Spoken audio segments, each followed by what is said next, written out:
Cyber Uncut. Discover the changing face of business, government and national security as Australia navigates the cyber revolution. Good morning, good afternoon, good evening, good whatever day of the week you're listening. You are listening to the Cyber Uncut podcast. My name's David Hollingworth. I am the deputy editor of Cyber Uncut. I don't know why I'm taking my glasses off because I'll need to read again shortly. However, welcome back, Daniel Croft, from his world tour of New Zealand. Yeah, world just tour. New Zealand. Yeah, just the south part. All right, too. give me like the briefest highlights because we could easily fill the podcast with just a travelogue, but let's not. Got camper van in Christchurch. Did about a 3,000 kilometre loop around. So I went to places like Lake Tekapo, Milford Sound, Queenstown, Dunedin, and the Marlborough region, and drank a bunch of wine. And that was really, really cool. It sounds like a struggle. Yeah, it was tough. No, it was the best trip. Me and my partner in one van, two of my friends in another. Yep. They had like the fancy van with the nice kitchen, so we all used that. Yeah. Nice bathroom and everything. And we had the four-seater, so going on a day trip or anything, hop in ours. And I weirdly love driving something that drives like a bus. It's actually really fun. Okay. There's an element of danger when there's a wind because it's so top heavy. And you whoa. you drive along. I was driving with the steering wheel like this most of the time. Oh, wow. Yeah. But it was really, really good. I am now looking to buy a camper van. Unless anyone wants to donate one. You're a camper van person now. I am. You're a camper man. Yeah, I am a camper man. But yeah, there's your brief summary. Thank you. Also, I must thank you for that photo that you sent saying Minas Tirith is just over those mountains. It may have made me go a little weepy. Yeah. I'm like that, but Yeah. You probably can guess that as well. So. Annoyingly, I didn't take a photo of Mount Cook or where Minas Tirith was, and I didn't realize where it was. So we parked up, and I saw the mountains that were near us. And they're cool. They're really cool looking. Behind me is Mount Cook, and where Minas Tirith is Mindoluan. Yeah, is the name yeah. of that mountain. Yeah, outstanding. But no, it was fantastic. Okay, all right. Let's get into the news. Yes. Let's open up with AI, and let's talk about Commonwealth Bank is developing an AI engineered DevOps agent? Not quite. So AWS, they have kind of come out and shown off this new frontier AI agent. And they say that it acts, well, CBA, I think, has said that it acts like a DevOps engineer. Right. Which, cool in theory. If it works. Yeah, yes. so CBA has tried, so Commonwealth Bank of Australia, they've been trialing the bot in a kind of non-production environment just to see, how things are going and everything like that. And they actually have given it quite a lot of praise. So, as has AWS, of course. So Jason Sandry, CBA's head of cloud services, said AWS DevOps agent thinks and acts like a seasoned DevOps engineer. I'm just imagining every seasoned DevOps engineer out there is shaking their heads right now. And probably doing hand gestures. Yeah. Helping our engineers build a banking infrastructure that's faster, more resilient, and designed to deliver better experiences for our customers. This isn't just about faster resolution times. It's about maintaining the trust our customers put in us. That last line... Last time CBA rolled out some AI, that went well. Well, no, it didn't. No, it went the opposite of well. Yeah, and they lost trust in their staff. So, Yeah. look, they've had a bad run. Try to do better. Yeah, CBA has been in a bit of trouble recently. Like this week, it just got fined nearly $1 million for not enabling proper data sharing and data control for its business customers. So, yeah, I guess trust is a really important thing. Yeah. So, according to IT News, they covered this story first. Non-production environment so far. They would like to run it in a production environment after this testing. Yep. And AWS said, while prototyping their next generation internal cloud platform, the Commonwealth Bank of Australia team replicated a complex network and identity management issue to test AWS DevOps agent. These types of issues can take a seasoned DevOps engineer hours to identify, and the agent found the root cause in under 15 minutes. Now, we do always hear these exact kind of optimistic results from these. Every single time there's a trial, they're like, wow, it did it so quickly. There's never a talk about, how much assistance was needed or quality and blah, blah, blah, blah, blah. And obviously and how repeatable that kind of process Exactly. is. Yeah. This is a non-production environment. This could have been done perfectly. Am I being, on the negative side of the fence, I guess you could say, about this. Absolutely. But, yeah, well, you and I work with AI way too much to be entirely 100% positive about it. I look, yeah, exactly. I think a deal of kind of skepticism is a good thing when it comes to this technology, rather than putting in blind trust. We have seen it do amazing things, but, I'm going to, wait to, I'll believe it when I see it, Yeah, look, obviously we'd love it to work out, but Absolutely. Believe it when we see it. Yeah, and, as we know, CBA, they've had a pretty shaky rollout, as we mentioned, of AI in the past. So they cut 45 jobs in favor of AI, at least 45. I think it was back in July or August. Earlier this year, I think we can safely say. Yeah, earlier this year. It was definitely this year. And critics said this was an effort to cut labour costs. They'd also cut staff. 300 staff in Australia, hiring 110 overseas.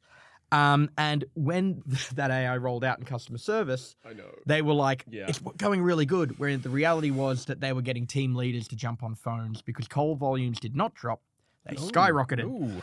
Eventually, CBA said, okay, we messed up, rolled back the job cuts and just said, hey, if you want your job back, you can have it. If you want a voluntary exit payment, you can take that too. And I've got a feeling there were a few people at least that went, I don't trust you anymore because as soon as you've got this again, I'm gone again, aren't I? There you go, right? There's that matter of trust all over again. Yeah, so, CBA, work on your trust, I guess. Yeah, if there's one takeaway from this.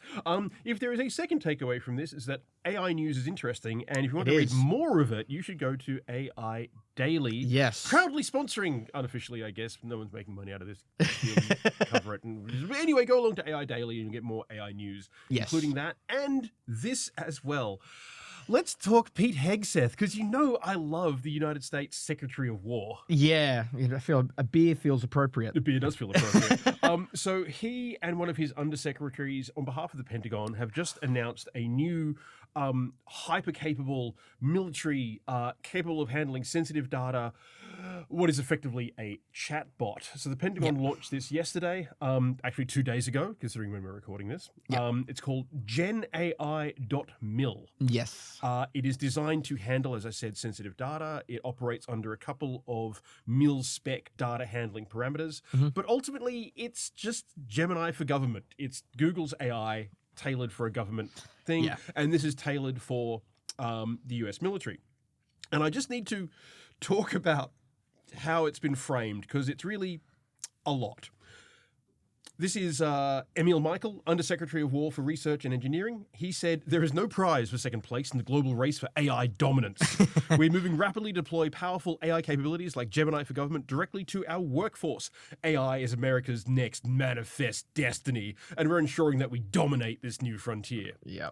Are you aware of what manifest destiny is, Daniel? No, enlighten me. So, in the 19th century, America, or Americans, thought that they had a God-given right and destiny to expand across the continent. Manifest destiny drove the conquest of the West. Manifest destiny drove conflicts with untold Native American tribes, wars with Mexico, all because God gave us America, because God. And I don't like the idea that they're bringing that kind of thinking into the race for AI dominance. No, neither do I. That's actually well picked, because that's... Yeah. I mean, look, it sounded bad enough without the context. Manifest destiny. I don't like it. Yeah. Here's what Pete Hegseth, our old friend, Military Pete, had to say. The department is tapping into America's commercial genius, and we're embedding generative AI into our daily battle rhythm. AI tools present boundless opportunities to increase efficiency, and we are thrilled to witness AI's future positive impact across the War Department.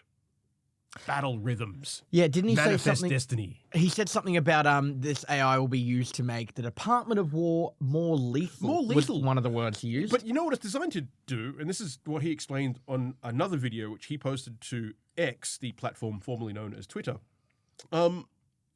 At the click of a button, AI models and GenAI can be used to conduct deep research, format documents, and even analyze video or imagery at unprecedented speed. It's the document formatting that gets me. Yeah. I'm sure every warfighter in the field who is deeply involved in wanting to revive that warrior ethos really cares about proper formatting in Excel. The thing that gets me right is, AI hallucinates. People talk about it's getting better, it's getting more advanced. It still makes mistakes. Yeah. When all of a sudden this AI is used for something like I don't know, this is down the road, targeting or things like, I mean, that's already happening. Already happening. Yeah. Israel's doing stuff like that. Yeah. Every military, like Australia, is looking at how it integrates AI into its battle rhythms. Yeah. Or, you know, with this kind of logistical kind of thing that it's doing, it gets poor info or it hallucinates on info, and then someone who shouldn't be killed gets killed. What is the US just going to go, CAI, sorry? Well, they might well do what the Israeli military has done and praise the 90% efficiency and kill rate that their facial recognition systems have in taking out Hamas targets. 10%. Don't ask about the 10%. Just don't ask about that 10%. Yeah, and maybe, you know, they need an AI for Pete Hegseth's phone so he doesn't start leaking military operations to journalists. Are you meaning to mention this in Snapchat? Now, they have said that this chatbot will tie into, it's going to be Google verified. Basically, it won't spit out anything that it can't independently verify via Google search. However, Google search is getting full of so much AI slop at the moment that I don't find that particularly comforting. I was trying to troubleshoot issues with my PC last night. I bought a bunch of new parts and it wasn't working. And I know this is a little bit different, but the Google kind of summary is crap. It doesn't work. No, it's and terrible. I hate the new AI mode. This is just a, you know, old man shouts at cloud. Literal cloud. At cloud. The AI mode, that's not great either. No, it's not. And it's I mean, not. we could talk about search. We That's could. a whole nother topic. It's a whole other thing. But I mean, look, every organization, government agency, and military is looking at AI in some form or another, whether it's intelligent teaming with crewed and uncrewed platforms, target identification, battlefield management, and of course, you know, that backroom stuff. You know, logistics, and army marches on its stomach, right? So logistics is a huge challenge for AI to tackle. I just don't like the way Hegseth and his cronies are coming about it. It is very, very in line with, you know, returning the name of the department to the Department of War and just talking about an aggressive stance to talk about a really logistical thing. It's wild, and it's all about the warrior ethos. Every time I mention or write about the Department of War, I feel like I should be smoking a cigar and chatting with President Lincoln during the American Civil War. But anyway, shaving out of a cup. Drinking hickory instead of coffee. On that rather ludicrous note, we're going to take a short break and we'll be right back with the meat and potatoes of the podcast, cybersecurity. We'll be right back. Welcome back to Cyber Uncut. I am rejoined happily by my colleague Daniel Croft. I'm David Hollingworth, and SafePay. Our old friends, Ransomware Group, that we've been covering now for... Since October last year is when they first popped up. Yeah, so a bit over a year. Still a pretty young group in terms of the kind of stuff they're doing. But they've gone ham on Australian victims this week. They've got a hat trick. Yeah, so I think they were listed Friday last week. So, you know, just over a week, or about a week. So they listed 3 companies.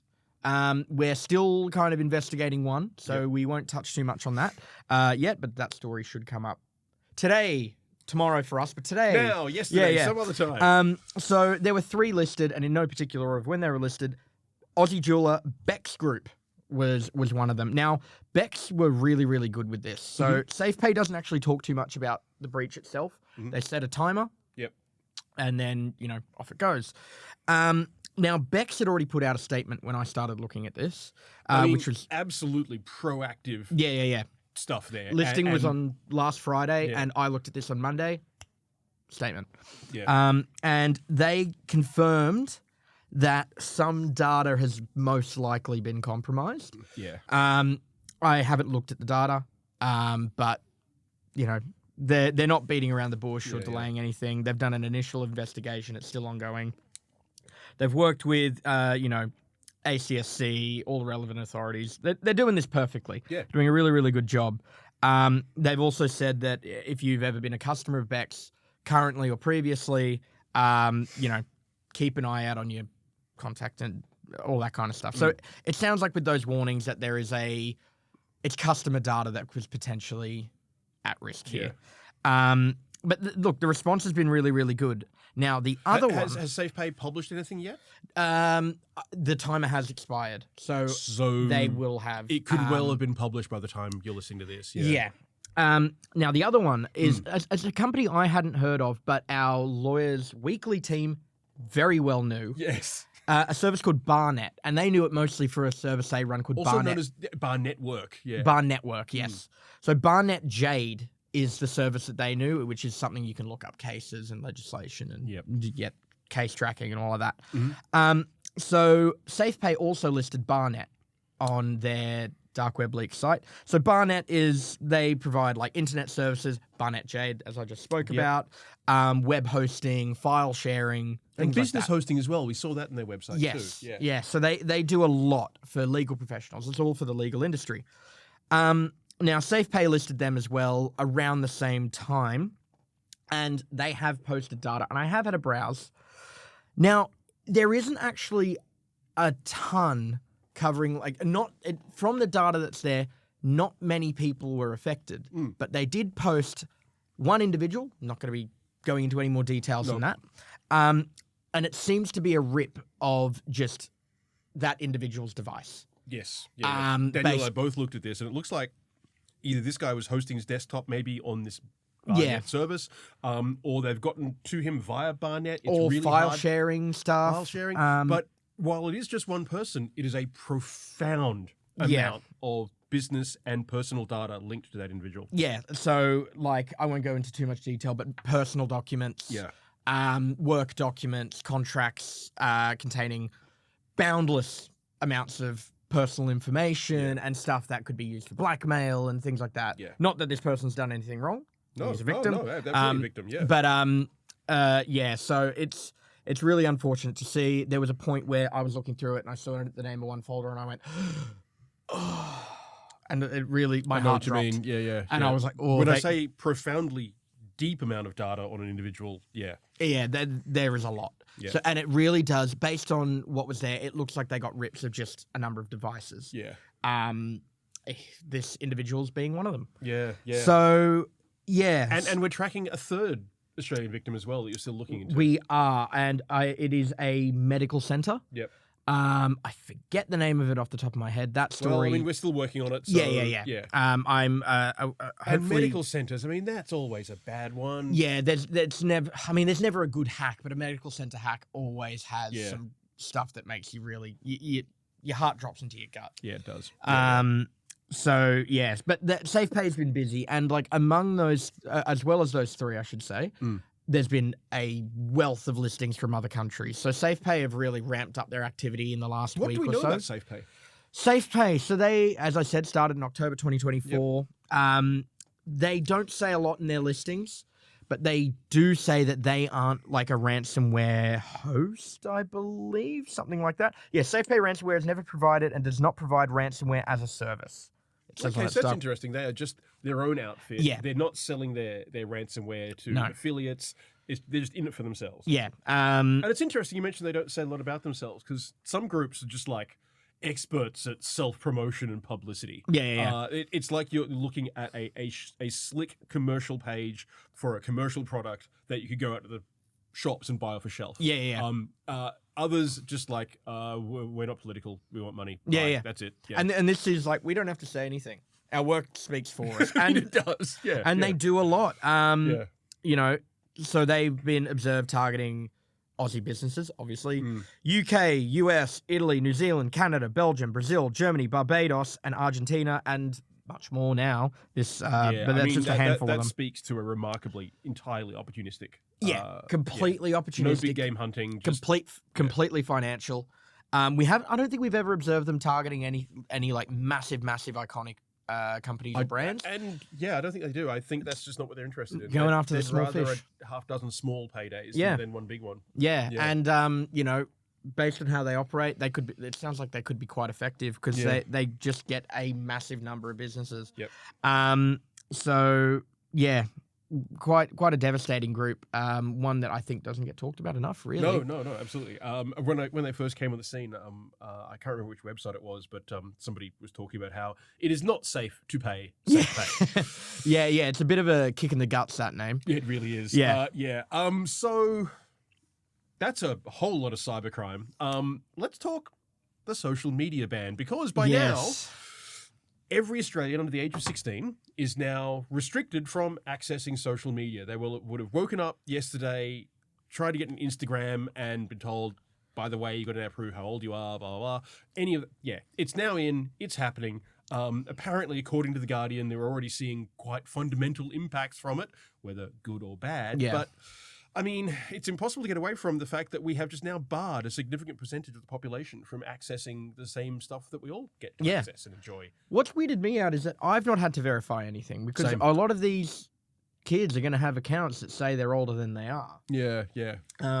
I don't know. I don't know what the process is. Yeah. It might happen in time. But no, we've been having a lot of conversations about this in the office, and Opinions are divided. they really, really are. Yeah. Like somebody in our AV team, not you, had a very, very eloquent, salient argument about why it's a good idea. Yeah. And it was an argument so well put that I found it difficult to go, well, I think you're wrong, up yours.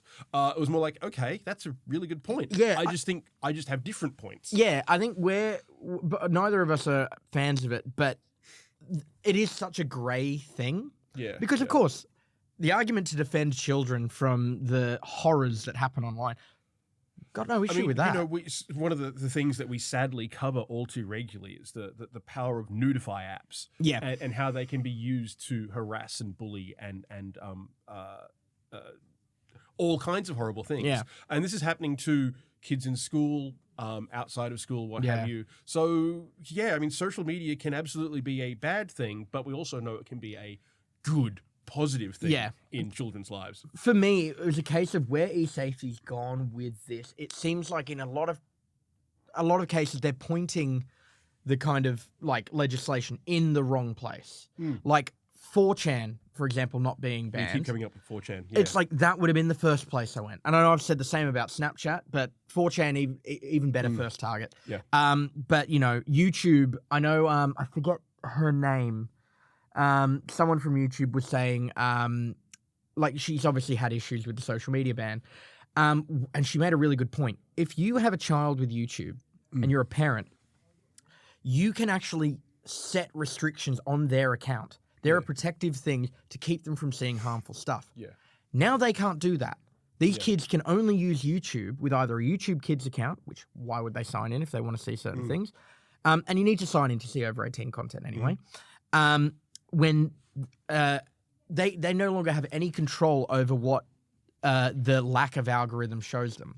We've also discussed before where, you know, if you're a kid using an adult YouTube account, you're going to be looking at things that you want to see, and the algorithm will back that up. So, the example I used for me was Minecraft videos and maths tutorials. Yep. And I got more of that. Yeah. But now that you don't have an algorithm to back up your search, who knows what you're going to see? Exactly. Yeah. You know, well, even if there is an algorithm based on, you know, cookies and stuff like that, it's less effective. You're going to get recommended things that you aren't searching more often. Yep. So, don't get me wrong. There is some horrible stuff on YouTube. No doubt. There really is. And I completely get the intention. I just don't think that was as effective as it could have been. And you know, the issue for me, and this is kind of backed by you know, a few academics as well, is like there's a lot of particularly at-risk cohorts that are going to have their support structures taken out from underneath them, and the one that I think of, queer kids, LGBTQI community, Kids on the spectrum as well. Kids on the spectrum, exactly. Anybody who is part of a niche outside of the broader community has relied or did rely on those wider networks. You know, imagine you're a queer kid in the bush. Yeah. There's probably not going to be a lot of other people you know, but if you can go online to find people like yourself and find community and find and help build your own identity as well. It gives you confidence in yourself and who you are, and to speak to people who are like you. And it's a tough time for parents, because the parents are the ones who need to explain, look, we're not banning you. The government's doing it. I know a lot of parents who are absolutely pro their kids being on social media because they are engaged, because they are part of that social media journey, and now they're watching that being taken away, and they've got to deal with this and go, yeah, look, I don't like it either, but it's the law of the land. Yeah. You've got to do it. Although I know some parents are quite happily, if it's at an age gate that an old face can get them through, they're going, hi, I'm my 16-year-old son. Ignore the grey hairs, it's fine. And trying to help their kids get around the ban. And the government completely knows this will happen. Like they've said, like, you know, we've banned drugs and people still take drugs. Yeah. You know, but does it mean we shouldn't police it? And that's a pretty solid argument. That's not a bad argument. Yeah. And Albanese and Inman Grant have come out and said the real success is that we're doing this. And I kind of like that as a piece of spin. We're doing it, and we'll keep working out how to do it. They're basically going, well, no one's ever done this before. We don't know how it's going to work, but we think it's the best thing. I truly believe their heart is in the right place. I do too. I heard something with Julie Inman Grant. She had to, speak to, I think it was her daughter or her son. I think it was her daughter, who really hated the social media ban. Bet. Imagine being that as a mother, Yeah, and your child. Actually, it's the one thing where you can't go. It's not me. It's the government. Yeah, it's like, no, it was me. Actually, it is me. I'm sorry. And that'd be a really, really hard conversation because it really would. Obviously her heart's in the right place. Yeah. She's got kids. She's doing this from a parental perspective, Yep. and she understands the plight of being a parent with social media. Yeah. Completely respect that. But I do, as we've just said, I do disagree. The biggest thing for me, the bit that got me is when I was a teenager in high school and I started using things like MSN and Facebook. And don't get me wrong, social media is a very, very different beast than it was then. Yeah, but I had friends who weren't incredibly social in early high school, and that didn't really change until late. And having digital platforms to communicate and share things and stuff like that really broke down those barriers. I would speak to people that I would never speak to otherwise as well, like people who were like, school's very cliquey. I was not the coolest kid in high school. Good to see that's changed. No, Look, I think we can both say that. Don't worry. No, I'm kidding. But I'd speak to people who were from all different walks of life at school because social media really kind of brought down those barriers and created kind of a wider community. Then you'd go into school and you'd still talk to those people. Life got easier in a way. Don't get me wrong. Life also got harder in other ways. It's broad brushstrokes. Yeah. And I'm not going to disregard the fact that this is a platform that, because those barriers are down, things like cyberbullying and stuff get easier. Yeah. But again, this is where I think that should also be pointed out. Neither Daniel or I are parents. No, that's true. We actually don't have skin in the game. I think it's worth saying It is. that our opinions come from a place of just strong opinions. Yeah. I don't want to disregard, like, as I said, the kind of like cyberbullying aspect. Again, I just think the government's pointed in the wrong place. The things that were banned were not private chats. It was your Facebook walls and stuff. And all you've done is then shift the cyberbullying from somewhere public where it can be moderated and ridiculed to somewhere private where it can't. Yeah. Because you're not going to deal with bullying in the schoolyard. And kids who are getting bullied, they typically don't speak out because it's one of those things. It could be considered embarrassing or intimidating to speak out. And not saying that kids shouldn't. Kids absolutely should speak out about that stuff. But you're putting it in a private place, and that is really concerning to me. Yeah, it is. It is. Look, if you're a parent listening to this and you have a strong opinion either way, we'd love to hear it. You can. Our email addresses are our names, daniel.croft, david.hollingworth, @momentummedia.com.au. We'd love to hear from you. We'd love to hear any of your opinions on how you've been handling it, how challenging it's been, how you think it might be a great idea, the impact it's already having on your kids. It'd actually be a really, really good story to get some opinions of parents. It really would. Just to see the people who it's affecting. Yeah, so let us know. Contact us. You can also find us on LinkedIn and various other things. We'll talk about that at the end of the episode. But for now, we're going to take one last break, and we're back with some good news, but also a very, very important warning for the season up ahead. Yes. Welcome back to Cyber Uncut. Okay, good news. Let's just get the good news. Oh, okay, it's the good news. Let's call it good news. It's not bad news. It's not bad news. Let's go with that. That's a good one. The Australian Privacy Regulator, the Office of the Australian Information Commissioner, is going to kick off 2026, not with fireworks. Actually, they might. I don't know. I'm not in the office. But first things first, they're going to do on January 1, they're going to kick off their first ever compliance sweep. They're going to look into businesses' privacy policies and look at how they're managing their data. And they're doing it in a very, very targeted way. They're going after about 60 companies, which doesn't sound like a lot, but they're focusing on very particular sectors that are known to hold large amounts of data. We're talking rental and property. Think about the Awesome. right? Yeah. Think about the data you have to hand over to a real estate agent if you rent a house these days. It is crazy. They're looking at chemists and pharmacies. Excellent. A lot of data. Love it. Licensed venues. We've reported on a number of data breaches affecting RSLs and clubs and This what is have you. fantastic news. Right? I love this. You'll love this one. Car rental companies. Yeah. Oh, yes. Good. Yes, Because I yep, do not like car yep. rental companies. Car dealerships, Great. pawnbrokers, and secondhand dealers. Great. And like when you look at that, you start to think, wow, those guys really do hold a lot of data. Yeah. Wow, I want to make sure that they are handling it right. Yeah. So, Deleting historical data, Yep. having the appropriate safeguards. Yep. Please. So this is what the Information Commissioner Carly Kind said earlier this week. In conducting a compliance sweep, the OIAC intends to ensure that entities are meeting their obligations to be transparent with consumers and customers about how they're using the personal information they collect in person.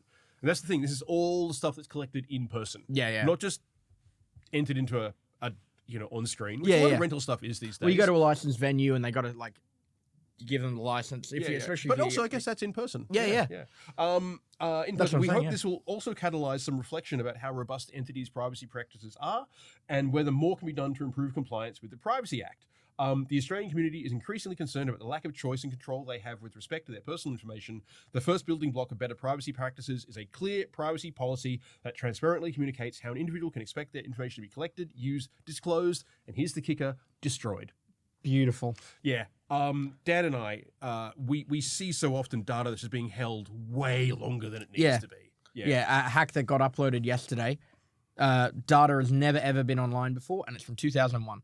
And it's like, okay, we got to figure it out. Is this just a repeat, or is it just, it's a new hack of data that, is sitting on a server somewhere that someone's forgotten about. yeah, it's not been updated. Yeah. The business is shut down. Yeah. Things like that. And the data is still really damaging. Don't get me wrong. There's an expiry date on, well, like a use by date, I would say, not an expiry date. It's not completely useless, but it doesn't get as effective, but it's still effective. Yeah, there's still data there you probably don't want being in the hands of criminals. Absolutely. So I think this is marvelous, and it's also just a great start. It doesn't matter that it's only 60 organizations. No. It doesn't matter that it's limited to those sectors, because those sectors matter. They're targeting important sectors. They are. I think it's an outstanding move from the commissioner. This I find interesting. Non-compliant entities could face infringement notices of penalties of up to $66,000. Now, that's going to be barely a dent in the revenue of a larger company, but a lot of these outfits are going to be probably on the small to medium side. Licensed venues, it's a pub, unless it's like a Merivale pub. Well, isn't every second pub in Sydney a Merivale pub now? Yeah. Anyway, that's a whole other podcast. That's another thing. But like if you're a small licensed pub or something like that, $66,000 is a big dent. Independent real estate operator. Exactly. We're with my partner and I. We're with an outfit we'd never heard of. They seem to have just one office. Me too. Bingo. Yeah. They're not a Rain and Horn or a. No. Yeah. Ours. I think they're one office, or unless they have two or something. One office is in Ashfield. That's it. So bravo, I say. Yeah. Especially if one or two entities do cop a fine, that sends a signal, right? It really does. And, when they say first ever, I think it implies there's going to be more to come. Good. Yeah, you know, and I like that they've said it's only 60 companies. This, again, this is the first trial run of this. They've got to work out how to do it. Exactly. Yeah. And it will only get better. Yep. And they'll get more scale. Yeah. If it goes well, hopefully more funding, because that would be excellent. Yeah. But yeah, this is a really, really great thing. I know. When you said this isn't good news, but it's not bad news, this is great you're right, news. Actually, talking to you with it, I'm suddenly able to bounce it off you and go, no, this is fantastic. This is awesome. So, less fantastic, but really important to mention at the end of the episode. Yes. So it's Christmas time. It's a time of giving, right? Yep. Unfortunately, according to the Australian Charities and Not-for-Profits Commission, the ACNC, sounds a lot much better. Donations are beginning to flatline across the country. In fact, there's almost no growth on the previous year. People are still giving, but they're slowing down how they're doing it. Obviously, cost of living is coming into that. So, one point, if you've got a spare few dollars, give it somewhere. Give it to a food bank. Give it to a charity. carry some change for somebody on the street that you can give it to, because I know none of us carry money anymore. So just coming into Christmas, think about that. But also think about the fact that at this time of year, scammers are actively impersonating charities for exactly this reason, knowing that they can take advantage of the goodwill of all out there, and they're trying to take advantage. Yeah. So before making any donation, the ACNC has these 4 pieces of advice. Look up a charity's contact details on the charity register. That is www.acnc.gov.au/charity/charities. Find the link to the charity on the register, click it, and find out how to donate there. Never click on links in text, social media posts, or emails. Never tell callers your banking details, name, or any other personal details. So if you do have the time, energy, and resources to donate this year, make sure you're donating in the right place. Yeah. Like as you said, use official websites, which you can find on that registry. So you don't even need to Google and find a scam site, which unlikely, but it's good that you can eliminate that. I'm going to go to that charity register and to find a charity to donate to right after this. I recommend every listener does. Let's make this Christmas a little bit better for those a bit worse off than us. And on that note, we are going to sign off. Yes. Welcome back, Dan. I missed you. Thank you very much. I missed you too. No. Cyber Daily's the cutest podcast at Momentum. We'll be back next week, although I will tell you we'll be taking a break over the end of year period, which is rapidly approaching, way sooner than both you and I thought. I got back from holiday and went, we got a month. No, we don't. No, we don't. It's 1 half week now until the office shut down. Yeah. But we've got one more podcast coming up at least, and we'll be back in the new year with a new podcast. Yep. Well, actually, no, that's the old podcast. It's the same podcast. There'll be new episodes. We'll be refreshed. Yeah, we will. We will be great. refreshed. Well, anyway. Look, thank you for listening. We'll be back next week. Bye. See ya.